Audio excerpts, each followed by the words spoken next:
Good morning, everyone. Today, I, Vivian Luthric, will be presenting models in big data. So, let's start with Bloom filters. Bloom filters are a probabilistic data structure used to test whether an element is in a set or not in a set. Its key features are it is space efficient due to the use of bit arrays.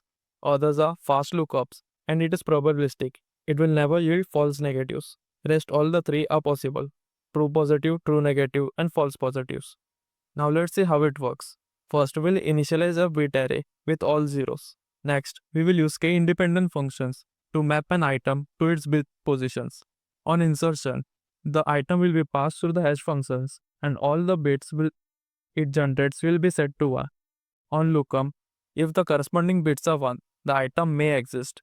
If a bit is 0, then the item definitely won't exist. Let's take an example. Let's take two hash functions h1 and h2. Now let's insert apple in both the hash functions, generating 3 and 7 as bit positions. We will set both the bit positions as 1.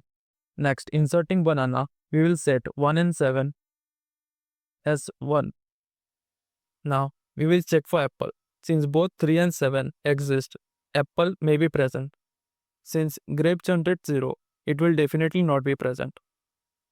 Now, some real-world use cases of Bloom filter in big data are database and caches due to quick lookup. Other are networking uh, to check whether the URL is already in the set of malicious URL list. Next is distributed systems. Other use cases are financial fraud detection, bioinformatics, and ad placement retail. Now let's see the working of Bloom filter. So we will first initialize the file. Next, we will try to add some arbitrary values, setting apple, cherry, and mango. Now we will check for the existence of apple in the set. Since apple was added here, it will be shown as it is set. We'll check for banana, which was not added, and its bits weren't set. So it will say that it doesn't exist. Now we will add some more arbitrary values. Now the bits of banana are set, even though it wasn't added. Now if we check, banana is set. Let's see the code implementation. We will first create a dummy Bloom filter and also pass the hash indices. This will use MD5 and SHA-256 as two different hashes. Then we will uh, convert them into a integer and then set the bits to 1. These are some utility functions used to add the items to the Bloom filter. This is where we initialize the global instance and we can start guiding, checking, and showing them. Next is the DGIM algorithm. The DGIM algorithm is an efficient streaming algorithm used to count the number of ones in a sliding window over a binary data string. The key features are it is space efficient, it uses approximate counting, it handles streams, and works on a sliding window approach. Now let's see how it works. We divide the stream into buckets. The sizes of buckets can only be the power of 2. Timestamp indicates the most recent bit. At any time, the size can only be 2 buckets of the same size. For example, of size 1, there can only be 2 buckets. Of size 2, there can only be 2 buckets. When a new one arrives, we create a new bucket of size 1. Now, we will merge the 2 oldest buckets of the same size into a larger bucket and drop the buckets which fall outside this window. Let's take an example. The initial window size is 10 and the binary stream is given. Now, initially, the stream is empty. We add 2 elements, 1, 0, 1. There will be 2 buckets of size 1. When a third bucket is added, we will merge the first 2 elements, this, and create a bucket of size 2. Counting once in the window, sum all the bucket sizes fully within the window. Add half the size of the oldest bucket. This gives an approximate count. Let's see an example. Bucket 1, size 1, timestamp. Bucket 2, size 2, and bucket 3, timestamp, size 4. Count calculation will be 1 plus 2 plus 4 by 2.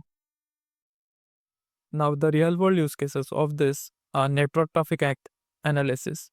It can count the active connections in a recent time window.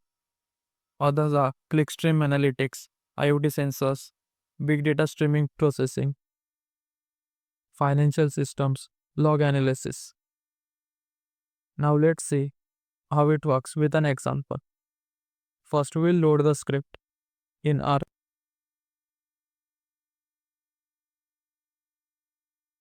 Now, these are the available functions to us. Add a bit to the stream. Simulate stream which simulate the stream. Query 1 will query the ones in the given window size. Show stream will show the stream, and so on. First, we will reset the DGI if there are any in the script. Next, we will start adding the bits and show the stream. As we can see, the bits were added. The stream window was 1011. Total bits 1, current bits stored. This shows the oldest and the newest bits. The query result was the estimated count was 3 and the true count was also 3. There was no error. Now we simulated a stream where a bunch of ones and zeros are added in a stream. Now this is the simulation of the stream. Now after adding the simulation, we will start creating the bucket and the stream window. After that, we will try to query the last bits. This had some error, but as you already know here, that it gives at most 50% error. It is given here. Now let's go. Now this will reset and try to simulate a new stream. It still use error less than 0. It still works. Now let's see how the code works. We create a dummy DGIM bucket. This function is used to update the DGIM. This will create new buckets and remove the old buckets if they overflow the window.